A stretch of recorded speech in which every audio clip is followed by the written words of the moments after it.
Good morning. जैसा कि हम लोग क्या पढ़ रहे हैं, हम लोग पढ़ रहे हैं एम फार्मा सेकेंड सेमेस्टर का advance bio pharmaceutics and pharmacokinetics. इस सब्जेक्ट को पढ़ रहे थे, जिसमें से हमने advance bio pharmaceutics and pharmacokinetics क्या होती है उसके बारे में एक डिटेल सा वीडियो बना दिया है। आखिर हमको इस सब्जेक्ट को दोबारा क्यों पढ़ना है उसके बारे में उस वीडियो में मैंने अच्छे से एक्सप्लेन कर दिया था। और हम आपको सिर्फ और जीआईटी जो दवा होती है वो हमारे जीआईटी। हेलो दोस्तों गुड मॉर्निंग। हेलो दोस्तों गुड मॉर्निंग। जैसा कि हम लोग क्या पढ़ रहे हैं, हेलो दोस्तों गुड मॉर्निंग। जैसा कि हम लोग क्या पढ़ रहे हैं, हम लोग पढ़ रहे हैं एम फार्मा सेकेंड सेमेस्टर का advance bio pharmaceutics and pharmacokinetics, जिसमें से हमने बायो फार्मास्यूटिक्स और फार्माकोकाइनेटिक्स का इंट्रोडक्शन एकदम डिटेल में पढ़ लिया है। ठीक है, हालांकि वो टॉपिक मेरी छूट गई थी, लेकिन बाद में हमने उसको डिटेल में कन्वर्ट कर दिया है, पढ़ दिया है। तो वो अगर आपको वीडियो ना मिला हो तो हमारे टेलीग्राम चैनल पर उसका लिंक मिल जाएगा। तो टेलीग्राम पे जाइए, आर्या फार्मेसी करके एक चैनल है, उसको सर्च करके ज्वाइन करिए। वहां पे आपको सीरियल वाइज जितने भी एम फार्मा के modern pharmaceutic advance bio pharmaceutics and pharmacokinetics के जितने भी नोट्स हैं, जितने भी लेक्चर हैं, जितना हमने पढ़ाया है वो आपको सीरियल वाइज मिल जाएगा। हमने जब पहला वीडियो आपको पढ़ा रहे थे तभी हमने आपको बता दिया था कि देखिए हमारी टॉपिकें बहुत लेंथी है, बहुत बड़ी बड़ी टॉपिकें हैं। अगर हम एक में बना देंगे तो वीडियो बहुत ज्यादा लेंथी हो जाएगा, तो आपको पढ़ने में भी बहुत सा बोरिंग होगा। तो इसलिए हम सारे टॉपिक को शॉर्ट में बना रहे हैं। तो अब जब शॉर्ट में बना रहे हैं तो आपको ढूंढने में बहुत दिक्कत होगी। तो उस सब का एक तरफ से लिंक सीरियल वाइज करके हम अपने आर्या फार्मेसी चैनल टेलीग्राम पे अपलोड कर दिए हैं। आप उसको ज्वाइन करिए। ज्वाइन करने के बाद आप वहां से रीड आउट कर लीजिए, या फिर हमारा व्हाट्सएप पे भी आर्या फार्मेसी के चैनल से एक व्हाट्सएप चलता है, आप उसको ज्वाइन कर लीजिए, वहां पे भी यही मिलेगा। ठीक है, बात समझ में आया? तो चलिए टॉपिक स्टार्ट करते हैं। तो आज के हमारे टॉपिक बेसिकली क्या है, formulation and physiological factors of the drug absorption. सब कुछ छोड़ दीजिए, हम लोग किसके बारे में बात कर रहे हैं, ड्रग एब्जॉर्प्शन में। एक दवा आपके बॉडी में तभी इफेक्ट देगी जब वो प्रॉपर तरीके से एब्जॉर्ब होगी। अब वो दवा को एब्जॉर्ब होने के लिए उस दवा को प्रॉपर तरीके से डिजॉल्व होना पड़ेगा। प्रॉपर तरीके से क्या होना पड़ेगा, डिजॉल्व होना पड़ेगा, मतलब कि वो प्रॉपर तरीके से सॉल्युबल हो जाए। अब वो दवा सॉल्युबल हो गई, अब उसको प्रॉपर तरीके से क्या करना पड़े, सेल मेम्ब्रेन को क्रॉस करना पड़े। सेल मेम्ब्रेन को क्रॉस करना पड़े। एक दवा एब्जॉर्ब तभी होती है जब वो प्रॉपर तरीके से डिजॉल्व हो। क्या हो, प्रॉपर तरीके से डिजॉल्व हो, और वो प्रॉपर तरीके से सॉल्युबल हो, पूरी तरह से घुल जाए, और वो प्रॉपर तरीके से परमेबल हो। क्या हो, परमेबल, मतलब वो आसानी से सेल मेम्ब्रेन को क्रॉस कर जाए, तब एक दवा का इफेक्ट आपको देखने को मिलेगा। अगर तीनों में से कुछ भी गड़बड़ हुआ तो आपका एब्जॉर्प्शन जो है वो क्या हो जाएगा, एक दवा का एब्जॉर्प्शन रेट तुरंत डिक्रीज होगा।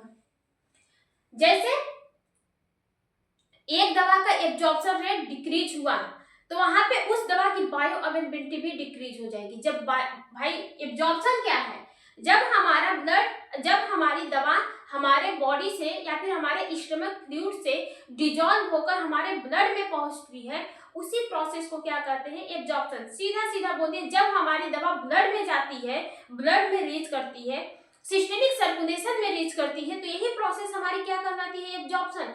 अब बायो अवेलेबिलिटी, एब्जॉर्प्शन अगर कम हुआ तो बायो अवेलेबिलिटी कैसे कम होगी। देखिए एब्जॉर्प्शन का just opposite maximum amount of drug, जैसे एब्जॉर्प्शन और बायो अवेलेबिलिटी में डिफरेंस करिए। जब हमारी दवा रीच होकर सिस्टेमिक सर्कुलेशन में पहुंचेगी तो वो क्या कराएगी, एब्जॉर्प्शन कराएगी। लेकिन सिस्टेमिक सर्कुलेशन में वो दवा कितना पहुंच रही है, कितने अमाउंट में पहुंच रही है, जो अमाउंट है वो एक दवा का बायो अवेलेबिलिटी होती है। जैसे हमने आपको बार बार बताया था, जैसे आप डाइक्लोफिनेक खाएं, डाइक्लोफिनेक कितने mg का है, मान लीजिए 100 mg का है, मान लीजिए यहाँ पे क्या है 500 mg का है डाइक्लोफिनेक। ये डाइक्लोफिनेक लीवर के पास गया, लीवर इस डाइक्लोफिनेक का मेटाबोलाइज किया, मेटाबोलाइज करने के बाद इसमें से 100 mg खराब कर दिया, 100 mg क्या किया, खराब कर दिया। अब आपके ब्लड में कितनी दवा पहुंची, 400 mg पहुंची।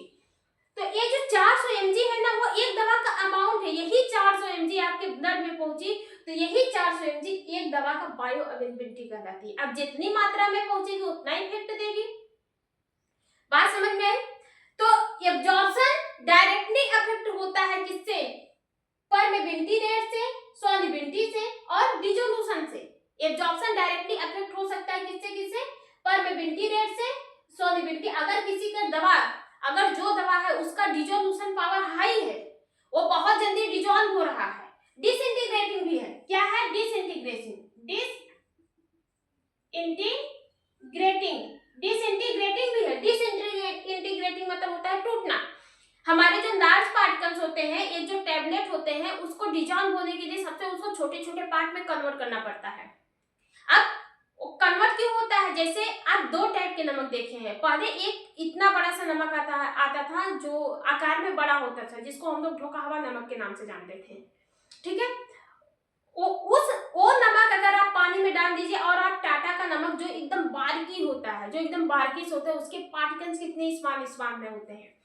आप ढोका हुआ नमक लीजिए और टाटा नमक को एक गिलास पानी में, उसको अलग गिलास पानी में डालिए, उसको अलग गिलास में पानी में डालिए।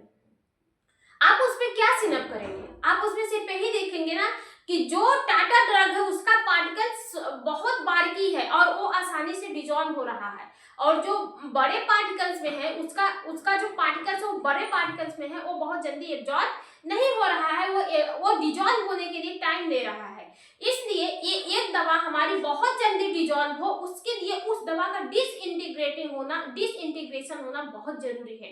अब डिसइंटीग्रेशन क्या होता है? डिसइंटीग्रेशन ऐसी प्रोसेस होती है जब हमारे tablet, large particle tablet convert होते हैं स्मॉल पार्टिकल साइज में, तो वही प्रोसेस हमारा डिसइंटीग्रेशन कहलाता है। अब एक टैबलेट को एब्जॉर्ब होने के लिए चारों प्रोसेसेस मायने रखती है। वो टैबलेट आसानी से डिसइंटीग्रेट होना चाहिए, वो टैबलेट आसानी से डिसॉल्व होना चाहिए, उसका डिसोल्यूशन पावर इंक्रीज होना चाहिए, और वो टैबलेट आसानी से सेल मेम्ब्रेन को क्रॉस कर जाए। अगर इसमें से कोई सिम्टम अफेक्ट हुआ, अगर इसमें से कोई भी चीज या फिर इसमें से कोई भी प्रोसेस इम्बैलेंस हुई, आपका एब्जॉर्प्शन रेट डिक्रीज हो जाएगा। जैसे मान लीजिए एक टैबलेट है हमारी, वो अच्छे से टूट रही है, वो अच्छे से डिसॉल्व भी हो रही है, वो अच्छे से आपके वाटर फ्लूइड में सॉल्युबल भी हो जा रही है, लेकिन वो आसानी से परमेबल मेम्ब्रेन को क्रॉस नहीं कर पाती है, यानी कि सेमी परमेबल मेम्ब्रेन को, हमारे जो सेल मेम्ब्रेन होती है उसको क्रॉस नहीं कर पाती है। तो वहां पे एब्जॉर्प्शन रेट होगा, वहां पे maximum amount of absorption rate मिलेगा, नो मिलेगा। क्यों? क्योंकि वो आराम से क्रॉस ही नहीं कर पा रही है। सब कुछ हो के क्या करेगा जब वो सेल मेम्ब्रेन को क्रॉस ही ना कर पाए, या फिर वो दवा हमारी सेल मेम्ब्रेन को आसानी से क्रॉस कर रही है, लेकिन वो बहुत जल्दी डिसइंटीग्रेट नहीं हो रही है, मतलब बहुत जल्दी टूट नहीं रही है। जब टूट नहीं रही है तो बहुत जल्दी डिसॉल्व भी नहीं हो रही है। जब बहुत जल्दी डिसॉल्व भी नहीं होगी तो उसका डिसोल्यूशन पावर डिक्रीज हो जाएगा। जब वो डिसॉल्व ही नहीं होगी तो वो सेल मेम्ब्रेन को क्रॉस कैसे करेगी? अब सेल मेम्ब्रेन को क्रॉस करने के लिए एक ड्रग प्रॉपर तरीके से डिसॉल्व होना चाहिए, तभी वो क्रॉस कर पाएगी, चाहे वो हमारी हाई परमेबल हो चाहे लो परमेबल हो। उसको क्रॉस करने के लिए सबसे पहले उसको प्रॉपर तरीके से डिसॉल्व होना चाहिए। अब वो आसानी से सेल मेम्ब्रेन को क्रॉस करने वाली नेचर ड्रग है, मतलब वो आसानी से सेल मेम्ब्रेन को क्रॉस कर जाएगी, लेकिन उसका डिसोल्यूशन पावर लो है, तो उस दवा का भी वो जो एब्जॉर्प्शन होता है वो डिक्रीज होता है।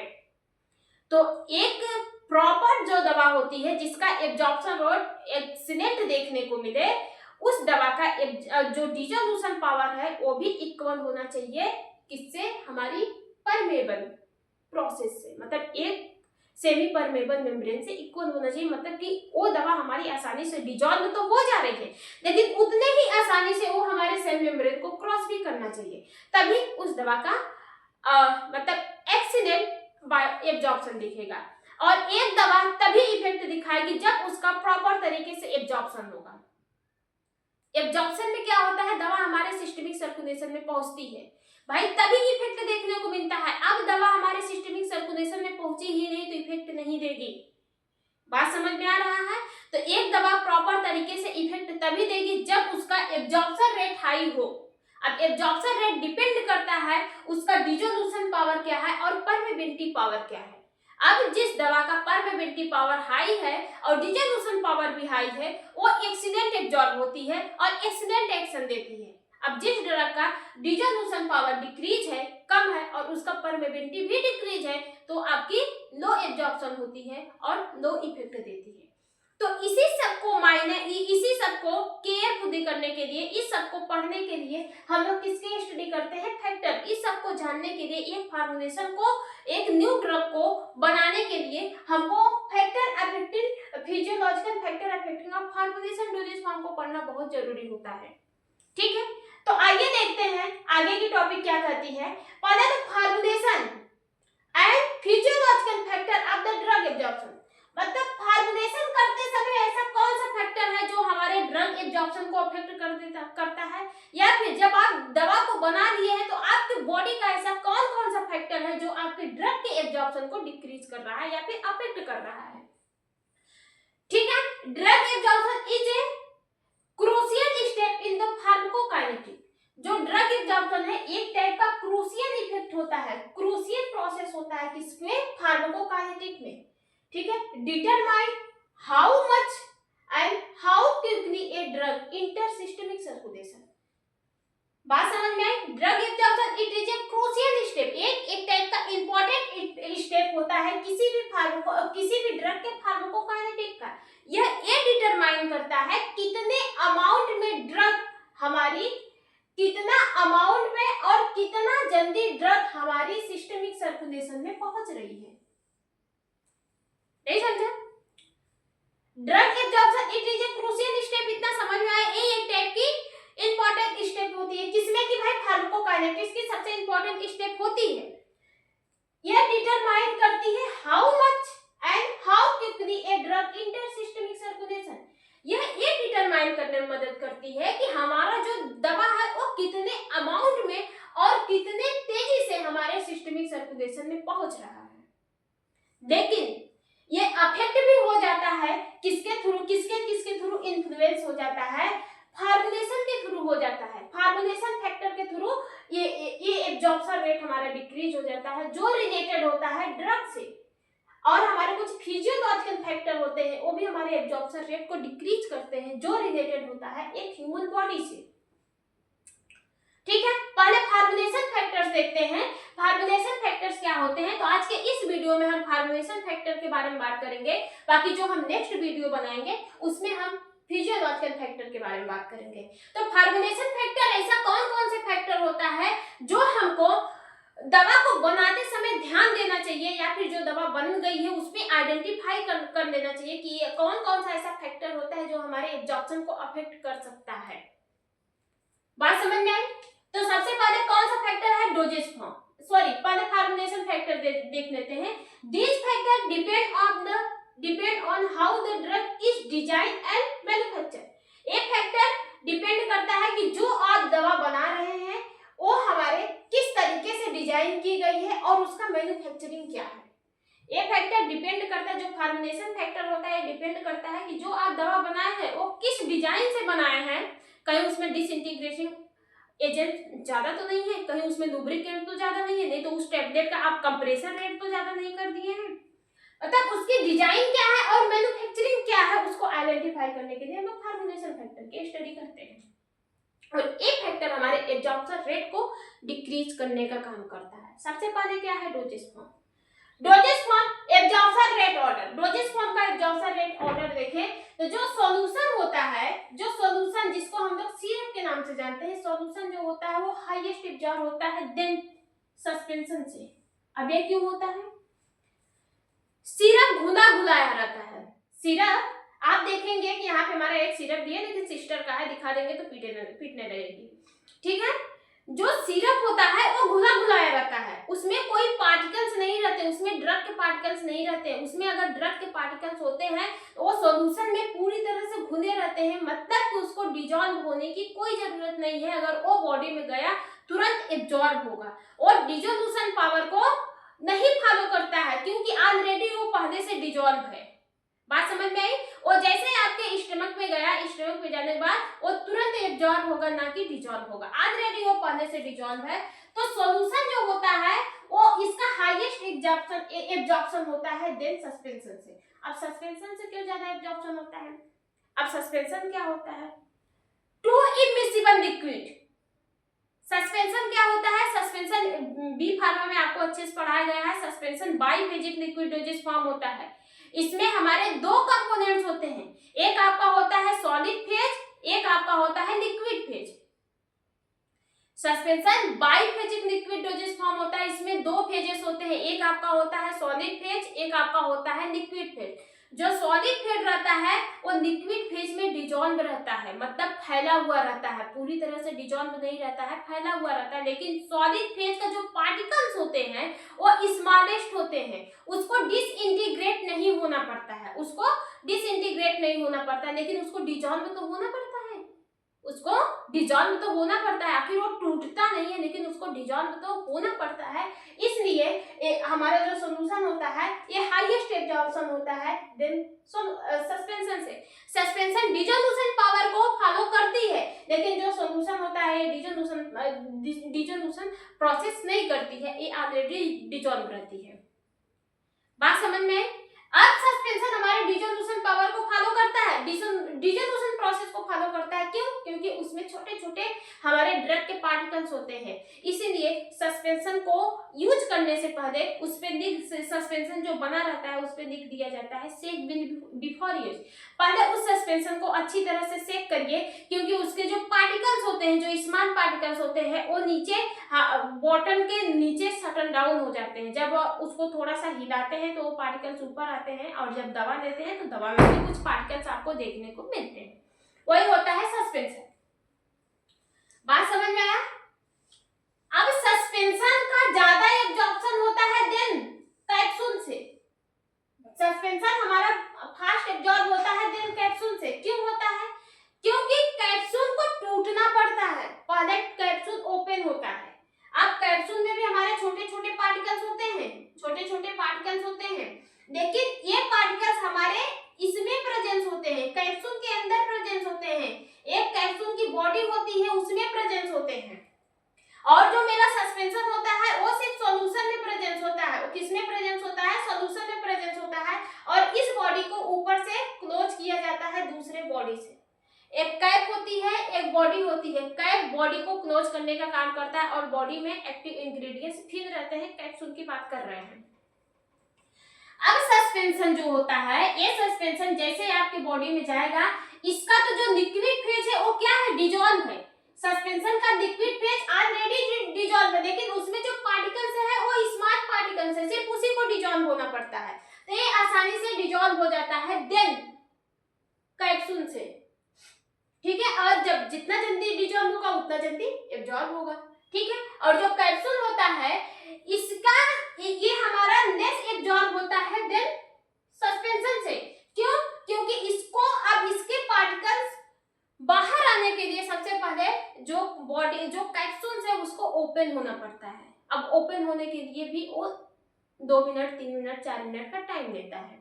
ठीक है, जब वो खुलेगा तभी उसके पार्टिकल्स बाहर आएंगे, तभी वो डिजॉल्व होगा। लेकिन जो आपका सस्पेंशन है इसके पार्टिकल्स किसी भी बॉडी में पैक नहीं है, ये सीधा लिक्विड में प्रेजेंस है, वो लिक्विड ऑलरेडी डिजॉल्व है। ये जैसे स्टमक पे जाता है इसके पार्टिकल्स तुरंत डिजॉल्व होने लगते हैं। कैप्सूल में वेट करना पड़ता है, एक कैप्सूल खुलेगा तभी इसके पार्टिकल्स निकलेंगे, तब जाके डिजॉल्व होंगे। और एक कैप्सूल को डिसइंटीग्रेशन का पाथवे फॉलो नहीं करता है, लेकिन एक कैप्सूल हाईएस्ट एब्जॉर्प्शन देता है टैबलेट से। मतलब इस कैप्सूल का हाईएस्ट एब्जॉर्प्शन रहता है टैबलेट से, मतलब ये बहुत फास्ट एब्जॉर्ब होता है देन टैबलेट से। क्यों? क्योंकि इसको भी टूटना नहीं पड़ता है, ये डिसइंटीग्रेटिंग टाइम को फॉलो नहीं करती है, डिसइंटीग्रेशन प्रोसेस को फॉलो नहीं करती है। डिसइंटीग्रेशन का प्रोसेस टैबलेट फॉलो करता है। कौन फॉलो करता है? टैबलेट। अब ये जो कैप्सूल है, कैप्सूल को वो ऑलरेडी उसमें छोटे पार्टिकल्स हैं, उसको डिसइंटीग्रेशन फॉलो नहीं करना पड़ता, लेकिन ये हमारे जो टैबलेट होते हैं ये लार्ज पार्टिकल्स के होते हैं। अब इसको स्मॉल पार्टिकल्स में कन्वर्ट होना पड़ता है, मतलब कि ये डिसइंटीग्रेशन प्रोसेस को फॉलो करता है, तब जाके आसानी से क्या होता है? डिजॉल्व होता है। क्या होता है? डिजॉल्व होता है। तो जो कैप्सूल होता है वो हमारा कम एब्जॉर्ब होता है, मतलब बहुत स्लो एब्जॉर्ब होता है देन सस्पेंशन से, और जो टैबलेट होता है ये स्लो एब्जॉर्ब होता है देन कैप्सूल से। ठीक है, और जो कोटेड टैबलेट रहती है, कोटेड टैबलेट क्या होते हैं कि जो हमारे टैबलेट रहते हैं उस पे एक टाइप की लेयर चढ़ जाती है। क्या चढ़ जाती है? लेयर चढ़ जाती है। एक कोटिंग हमारे टैबलेट के टेस्ट को, जो टेस्ट हमारे जो दवा हमारी कड़वी रहती है ना, उसको मार्क्स करने के लिए देते हैं। उस जो दवा, जिस दवा का टेस्ट बहुत कड़वा रहता है, उसको मार्क्स करने के लिए दवा को हम लोग क्या करते हैं, कोटेड कर देते हैं। या फिर बहुत सारी ऐसी दवा होती है जो तुरंत ही पेट में जाके डिजॉल्व होने लगती है, तुरंत क्या करती है, पेट में जाके डिजॉल्व होने लगती है। तो ऐसी दवा को प्रिवेंट करवाने के लिए कि मतलब वो स्टमक एसिड में खराब ना हो और आसानी से स्टमक एसिड में जल्दी से डिजॉल्व ना हो और हमारे स्मॉल इंटेस्टाइन में जाए, तो ऐसी दवा को प्रिवेंट करवाने के लिए हम लोग एक दवा पे कोटिंग करते हैं। ठीक है, वो प्रिवेंट करवाती है। अगर कोई दवा हमारे स्टमक इंटेस्टाइन, हमारे पेट में गई लेकिन वो एसिड से खराब हो जाएगी, तो उसका इफेक्ट देखने को मिलेगा, नहीं देखने को मिलेगा। तो साइंटिस्ट तुरंत दिमाग लगाए, उस पे एक लेयर चढ़ा दो, उस पे क्या करिए, एक लेयर चढ़ा दीजिए। जैसे लेयर चढ़ती है और इस दवा को ढक लेती है। अब ये जाएगी तो ये डायरेक्टली हमारे एसिड के कांटेक्ट पे नहीं आएगी, तो ये दवा हमारी नहीं खराब होती, इसलिए कोटिंग किया जाता है। और कोटिंग टेस्ट को मार्क्स करने के लिए भी किया जाता है। अब इसका दो स्लो एब्जॉर्प्शन होता है देन टैबलेट से, क्योंकि इस पे एक एक्स्ट्रा कोटिंग हो जाती है। जब ये डिजॉल्व होगी तब जाके आपका टैबलेट डिजॉल्व होगा। तो एब्जॉर्प्शन की बात करें तो सबसे फास्ट एब्जॉर्प्शन आपका ओरल की बात कर रहे हैं। किसका? सिर्फ ओरल रूट का बात कर रहे हैं। ओरल रूट में जो सॉल्यूशन होते हैं उसका फास्ट एब्जॉर्प्शन होता है, और उसका जब फास्ट एब्जॉर्प्शन होगा तो बहुत जल्दी इफेक्ट देगा, तो उसका इफेक्ट भी फास्ट होता है। सस्पेंशन का, इसका थोड़ा सा लो एब्जॉर्प्शन होता है देन सॉल्यूशन से, इसलिए ये थोड़ा सा स्लो एब्जॉर्ब होता है देन सॉल्यूशन से। और जब जितना लेट एब्जॉर्ब होगा उतना जल्दी इफेक्ट भी देगा, लेकिन इसका इफेक्ट फास्ट मिलता है देन कैप्सूल से। एब्जॉर्प्शन डिपेंड करता है डिसइंटीग्रेशन पर, और इफेक्ट डिपेंड करता है कि कितना दवा हमारे बॉडी में कितने जल्दी आई। जितना जल्दी दवा हमारे नर्व में पहुंचेगी उतना जल्दी इफेक्ट देगी। तो यहाँ पे इसका एब्जॉर्प्शन फास्ट होता है, जल्दी इफेक्ट देगी। इसका एब्जॉर्प्शन लो होता है एज सॉल्यूशन से, इसलिए ये सॉल्यूशन से कम इफेक्ट, स्लो इफेक्ट देती है। कैप्सूल एब्जॉर्प्शन इसका क्या होता है, इसका एब्जॉर्प्शन फास्ट लो होता है देन सस्पेंशन से, लेकिन इसका एब्जॉर्प्शन ज्यादा होता है देन टैबलेट से, इसलिए कैप्सूल का एक्शन फास्ट देखने को मिलता है, टैबलेट का एक्शन कम देखने को मिलता है। अगर इस वे से बोला जाए कि ऐसा ओरल डोजेस फॉर्म में ऐसा कौन सा डोजेस फॉर्म है जो अपना इफेक्ट थोड़ा सा लो दिखाता, मतलब लेट दिखाता है, तो आपका कौन सा हो जाएगा? Coated tablet. कोटेड टैबलेट अगर उसमें रहेगा तो ये लो इफेक्ट दिखाता है, क्योंकि इसमें एक्स्ट्रा मेम्ब्रेन प्रेजेंस होती है। और कौन सा फास्ट दिखाता है? तो सॉल्यूशन, क्योंकि ये डिसइंटीग्रेशन डिसोल्यूशन पावर को, प्रोसेस को फॉलो ही नहीं करती, डायरेक्टली एब्जॉर्ब हो जाती। आई होप आपको समझ में आ रहा होगा। दूसरा कौन सा है? ड्रग सॉल्युबल आर, फिर इसके बाद क्या बोल रहे हैं? Drug is soluble or already dissolve. जो ड्रग सॉल्युबल होते हैं वो ऑलरेडी क्या होते हैं?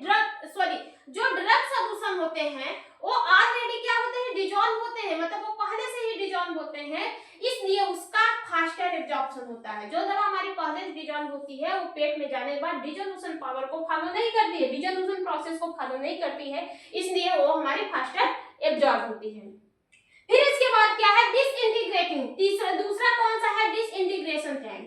डिसइंटीग्रेशन टाइम में क्या बोल रहा है? Tablets must break into the smaller particle before dissolution. Disintegrating time को मतलब एक टैबलेट को डिजॉल्व होने के लिए सबसे पहले उसका ब्रेक होना बहुत जरूरी है। ब्रेक मतलब उसका टूटना बहुत जरूरी है, तभी वो टैबलेट आसानी से डिजॉल्व हो जाएगी। तो डिसइंटीग्रेटिंग टाइम भी बहुत मायने रखता है एक दवा का एब्जॉर्प्शन में। ठीक है, अब जिस टैबलेट का फास्टर डिसइंटीग्रेटिंग होगा, मतलब वो टैबलेट हमारा जितना जल्दी डिसइंटीग्रेट होगा, जितना जल्दी टूटेगा उतना जल्दी एब्जॉर्ब होगा और फास्टर ड्रग एब्जॉर्प्शन देखने को मिलेगा। आई होप आपको समझ में आया होगा। डिसइंटीग्रेटिंग टाइम ये कह रही है कि एक टैबलेट को डिजॉल्व या फिर एब्जॉर्ब होने के लिए सबसे पहले उसको छोटे छोटे पार्ट में टूटना पड़ता है, तब वो डिजॉल्व होती है, तब जाके एब्जॉर्ब होती है। तो जिस टैबलेट का जिस दवा का डिसइंटीग्रेटिंग टाइम फास्ट रहेगा वो बहुत जल्दी डिजॉल्व होगी, और जितना जल्दी डिजॉल्व होगी उतना जल्दी एब्जॉर्ब होगी और उतना ही जल्दी इफेक्ट देगी। ठीक है, dissolution rate. Dissolution rate directly affect करता है किसको? एक डीजोल्यूशन रेट डायरेक्टली अफेक्ट हो जाता है डिसइंटीग्रेटिंग टाइम से। अगर जिस स्टेप दैट का डिसइंटीग्रेटिंग टाइम लो है, मतलब ब्रेक वाली टाइम क्या है, लो है, तो उसका डिसोल्यूशन भी लो देखने को मिलेगा। ये डायरेक्टली अफेक्ट हो जाता है डिसइंटीग्रेशन से। एक दूसरा फैक्टर एक दूसरे को अफेक्ट कर सकता है। डिसोल्यूशन रेट जो होता है, dissolution is offered then rate limiting step, एक टाइप की रेट लिमिटिंग स्टेप है फॉर पुअर सॉल्युबल ड्रग। किसके लिए है? Poor soluble drug. अगर पुअर सॉल्युबल ड्रग का डिसोल्यूशन क्या होता है? लो होता है। अगर जो पुअर सॉल्युबल है उसका डिसोल्यूशन लो होता है तो उसका एब्जॉर्प्शन भी आपको क्या देखने को मिलेगा? लो देखने को मिलेगा। ये हमारे जो गोवर्न नोवेल विथेन थे उन्होंने एक्सप्लेन किया था, किसके थ्रू? एक इक्वेशन के थ्रू एक्सप्लेन किया था। उन्होंने ये कहा था एक दवा को प्रॉपर एब्जॉर्ब होने के लिए या फिर एक दवा का प्रॉपर इफेक्ट देखने के लिए उस दवा को प्रॉपर टूटना अनिवार्य है। वो दवा जब प्रॉपर तरीके से टूटेगी तभी प्रॉपर तरीके से डिजॉल्व होगी। जब प्रॉपर तरीके से डिजॉल्व होगी तो वो पूरी तरीके से हमारे ब्लड, हमारे स्टमक फ्लूइड में सॉल्युबल होगी, मतलब घुलेगी। और जब पूरी तरह से घुलेगी, मतलब जब फास्ट घुलेगी तो फास्ट ही एब्जॉर्ब होगी। तो एक दवा को एक मतलब एक्सीलेंट इफेक्ट के लिए उसको प्रॉपर तरीके से डिजॉल्व, एब्जॉर्ब और उसका डिसइंटीग्रेटिंग टाइम मेंटेन होना बहुत जरूरी है। ये इक्वेशन के थ्रू कौन बताया था? जो हमारे गवर्नर थे, कौन से? नोवेस विदिन ने वो एक इक्वेशन के थ्रू बताए थे। की फैक्टर सरफेस एरिया, ये कुछ की फैक्टर होते हैं। की फैक्टर क्या बोलते हैं? जिस दवा का, इन्होंने ये बताया था, जिस ड्रग का सरफेस एरिया इंक्रीज है, जिस दवा का सरफेस एरिया इंक्रीज है उसका डिसोल्यूशन भी क्या होगा? इंक्रीज ही होगा और उसकी सॉल्युबिलिटी भी क्या होगी? इंक्रीज होगी। जिस दवा का सरफेस एरिया ज्यादा है उसका डिसोल्यूशन इंक्रीज होगा और उसकी सॉल्युबिलिटी भी क्या होगी? इंक्रीज होगी। जब सॉल्युबिलिटी इंक्रीज होगी तो उसका एब्जॉर्प्शन भी इंक्रीज होगा।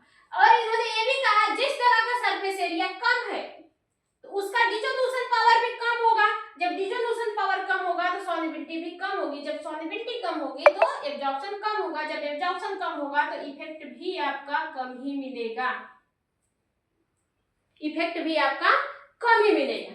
ठीक है। फिर इसके बाद आपका चौथा कौन सा है? Particle size. पार्टिकल साइज ये कहता है smaller particle size particles larger surface area. जो हमारे पार्टिकल्स होते हैं स्मॉल पार्टिकल साइज के पास ना क्या होता है? लार्जर सरफेस एरिया होता है। मतलब जितना छोटा पार्टिकल्स होगा उसका सरफेस एरिया उतना ही बड़ा होगा। अब जितना बड़ा पार्टिकल्स होगा उसका सरफेस एरिया उतना ही छोटा होगा। तो सरफेस एरिया, अब जिसका सरफेस एरिया ज्यादा है मतलब वो पार्टिकल्स हमारे बहुत छोटे हैं, और जिसका सरफेस एरिया लो है, कम है, वो पार्टिकल्स हमारे बहुत बड़े हैं।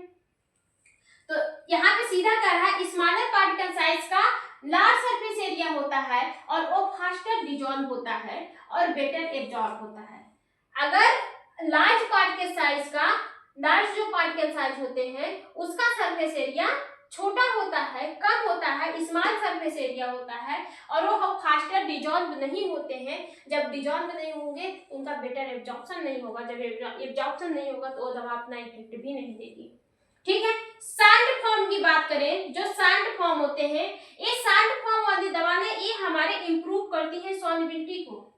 किसको इंप्रूव करती है? सॉल्युबिलिटी को। जैसे सोडियम, जैसे आप मैगी बना रहे हैं, टमाटर को जल्दी गलाना है, प्याज को जल्दी गलाना है, कुछ भी खाना बनाइए प्याज और टमाटर को जल्दी गलाना है तो क्या करते हैं? अरे थोड़ा सा नमक पहले डाल दो, क्योंकि आप जानते हैं वो जो नमक है वो दोनों को गला देगा, वो दोनों को गला देगा। तो जो सॉल्ट होती है वो डिसोल्यूशन पावर को, मतलब सॉल्युबिलिटी पावर को या फिर डिसोल्यूशन पावर को इंक्रीज करने का काम करती है। अब जो दवा हमारी सॉल्ट फॉर्म में रहती है वो दवा, उस दवा का डिसोल्यूशन पावर इंक्रीज होता है, उसकी सॉल्युबिलिटी भी इंक्रीज होती है। जब सॉल्युबिलिटी इंक्रीज होगी तो उसका एब्जॉर्प्शन भी इंक्रीज होगा। जैसे सोडियम, सोडियम हमारे एक सॉल्ट फॉर्म में आते हैं। जैसे डाइक्लोफिनेक का नाम आपने सुना होगा, जो पेन किलर है। डाइक्लोफिनेक एक टाइप की पेन किलर दवा है, एनाल्जेसिक दवा है। इस दवा को सॉल्ट फॉर्म में कन्वर्ट किया गया।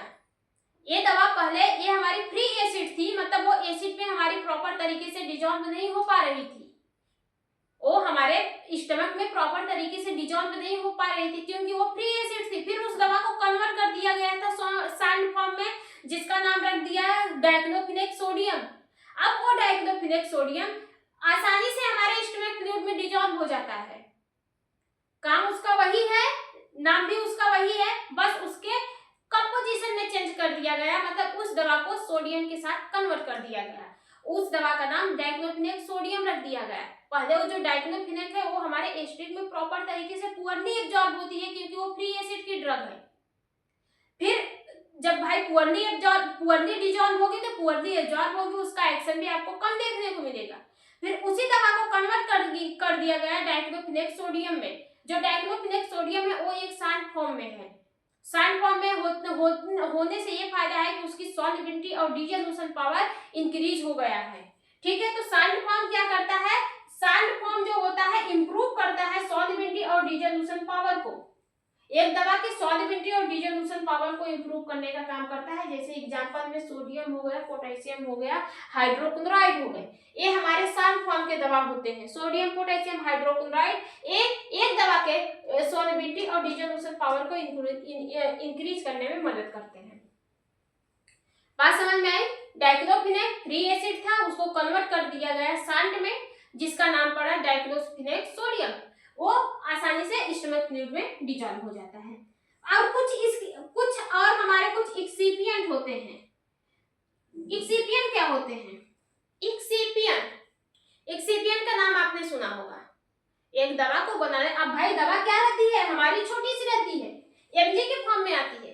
एक दवा को लार्ज पार्टिकल साइज में बनाने के लिए हम लोग एक्सिपिएंट का यूज करते हैं। ये एक्सिपिएंट हमारी दवा के एक मेडिसिन के साइज को बढ़ाने का काम करते हैं।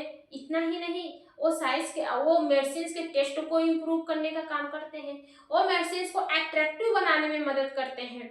बात समझ में आई? वो मेडिसिन को कलरफुल बनाने में मदद करते हैं। कौन? एक्सिपिएंट मेनली किसके लिए यूज होता है? हमारे दवा के साइज को बढ़ाने के लिए। इसके अलावा दवा के टेस्ट को इम्प्रूव करने के लिए, दवा को अट्रैक्टिव सुंदर दिखाने के लिए, दवा को कलरफुल बनाने के लिए हम लोग एक्सिपिएंट का यूज करते हैं। लेकिन ये जो एक्सिपिएंट रहता है ये दवा के साथ इनएक्टिव रहता है, मतलब ये हमारे जो एक्चुअल में मेडिसिन है जिसको हम लोग एपीआई बोल रहे हैं, ये एपीआई के साथ कोई भी रिएक्शन नहीं करती है। ये इनएक्टिव रहती है, मतलब ये एपीआई के साथ कोई भी रिएक्शन नहीं करती है।